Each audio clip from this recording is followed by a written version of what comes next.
I'm Mr. MegaManFan, Megamaniacs. Welcome back to Genesis Does. Today I have a loose copy of Burning Force, which is all I've ever had of it, but considering it goes for about 20 bucks loose and 45 bucks complete, I'm happy that I have it at all in any kind of condition, especially considering that I didn't pay 20 or 45 bucks for it.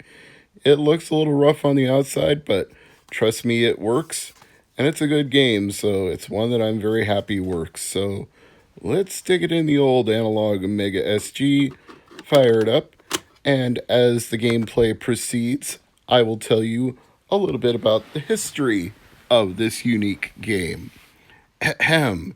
The player controls a 21-year-old space cadet named Hiromi Tagenji, who, as part of her final training, must battle high-tech enemies through 6 worlds of 4 areas on a futuristic aerobike named the Sign Duck.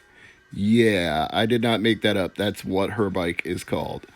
The gameplay is similar to Space Harrier, but you probably could have guessed that by the fact there's terrain scrolling under me and enemies coming toward me. Unlike Space Harrier, the worlds are divided into 4 areas and there is no vertical mobility, making the game different in its own right. In the first 2 sections, the player controls Hiromi on her airbike, moving to the left and right, as well as braking and accelerating. Yes, as you can see, I can speed up or slow down as I'm coming towards these enemies, which reminds me a little of Bimini Run as well. The third area is the boss area, and the airbike is transformed into a flying ship. That one can move in all directions. The fourth area of each world is a bonus stage. Now, this game is truly Genesis does what Nintendo don't. It is Sega Genesis, Mega Drive exclusive. There was a Sharp 68,000 version planned for the Japan market, but it was never finalized and released. This finally came to Wii Virtual Console in the late 2000s, but other than that, you will never find this on a Nintendo system in a physical cartridge form unless somebody has made a homebrew and put it on a cart, but never released by Namco for a Nintendo system in that form. As you can see, when you die, Hiromu jumps out of her sign duck and lands in the water, and then you go to your next extra life if you have any remaining. So it's actually pretty fair with that and with the continues. It's based on a coin-op game, so it does limit the number of continues that you get. It refers to them as coins, but you do get several, and it's a... You know what? I know they compare it to Space Harrier in the wiki entry, but I was about to say it's actually somewhat more forgiving than Space Harrier because I find it's a lot easier to die in Space Harrier. There's more enemies on the screen, and it's easier to get tagged by a missile, and you don't have as many hits that you can take as you do. You can see a meter down there on the bottom that tells you how many hits you have left before you die. And you have these missiles which you can attack bosses with, so there are some options here that do keep it playable and keep you engaged in the game. Sadly, I don't know of any sequels to Burning Force. I know if you're confusing it with Thunder Force, there were multiple Thunder Force games, but as far as I know, there's only one Burning Force in the arcade and here. Now this is the part where your Sign Duck airbike gets transformed into a jet ship. You're given this little pep talk in the docking bay, showing you the weak points of the boss that you need to target. But it's not a direct run to the boss. You have to take out some enemies on the way to the boss before you can complete the mission.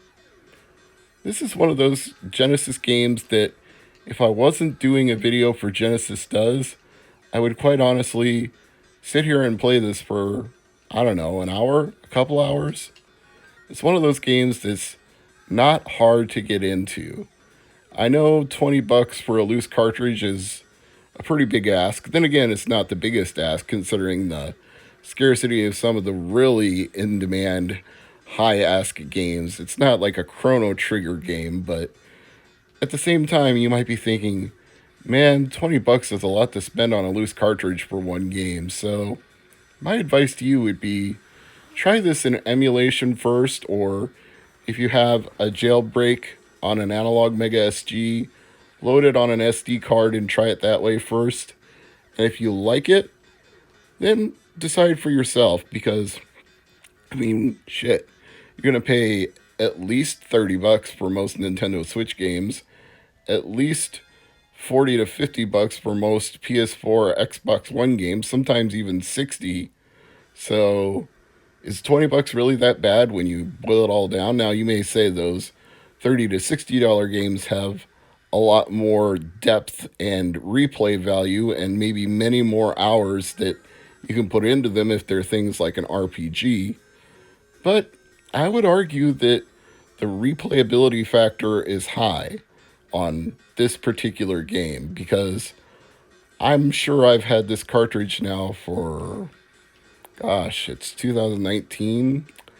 I'm going to say I've had it for at least 15 years, and I know I didn't spend $20 on it back then, but I guarantee you I've gotten more than $20 of value out of this. This really is a fantastically fun game. If you like Space Harrier type games, if you like shoot 'em up type games, if you love action arcade style games, this ticks all the check boxes as far as I'm concerned. It's pretty hard to go wrong with Burning Force, which, to be honest, surprises me that more people don't talk about this game. I haven't seen a lot of videos about it. You know, it's not like I've seen a James and Mike plays on Cinemassacre where they sit down and play Burning Force. Honestly, I think this would be right up Mike's alley. This would be exactly his kind of game, but what do I know? And I don't think I've ever seen a continue video from the Normal Boots crew, the three guys that do that show. I don't think I've ever seen them play Burning Force. Yeah, I guess maybe this is one of those cases where a game has to either be really great or really infamously bad.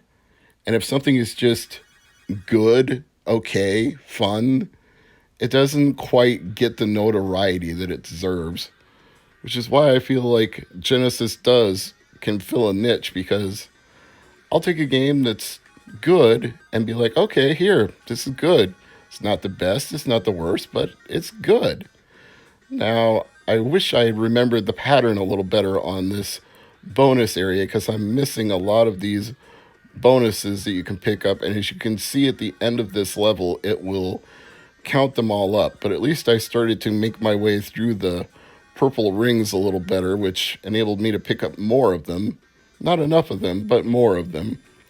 So there, it ticks off all your bonus collected points, and then you move on to the next episode. Hey, hey, hey, hey, it's now the second day. So, once again, you're scrolling across the terrain, shooting down these enemies. Some of them will run into you if you're not careful. And this is not an environmentally friendly game because I'm destroying the palm trees. Whoops! Actually, this is an alien planet, so I don't even know that they're palm trees. Sometimes you have to hit those jump pads, warp pads, whatever you want to call them, to collect power-ups. And sometimes they just drop on the screen right in front of you when you kill an enemy. I like the proximity alert when these worms jump up under the ground. You hear the wee, wee, wee, wee, and then it warns you that they're about to burst up. I don't know why that reminds me of the movie series Tremors, but it does. That's what I think of. Or maybe the sandworms from Dune. Maybe a cross between the two. You know what I was about to say, though, is this is actually more like a cross between a Space Harrier and a Gradius because you're collecting power-ups, but you're also scrolling, except instead of scrolling left to right, you're scrolling forward, or at least the illusion of scrolling forward, thanks to parallax scrolling. I mean, if you spend too much time thinking about it, you're just enemies overlaid on a background. But if you don't think about it and allow yourself to be absorbed into the gameplay, it's a very easy game to get sucked into. I guess that's my other point about Burning Force for this episode of Genesis Does. I realize that not everybody is going to want to spend $20 on a loose cartridge or more for a complete in-box copy, but look at the value of whether or not a game immerses you, whether you can get sucked into it to the point where you can just spend multiple hours playing it and thoroughly enjoy yourself. I think Burning Force, for me at least, fits that definition. This to me, like, okay, another good example of a game that's not a cheap ask necessarily. I'll say Sonic the Hedgehog 3. You can spend anywhere from 10 to 20 bucks on a loose copy of that, maybe 20 to 30 for a complete if you're looking for a really nice condition copy.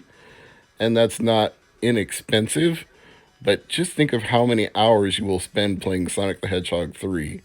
I think it's worth it, and I think you can not go wrong with Burning Force. I am Mr. MegaManFan.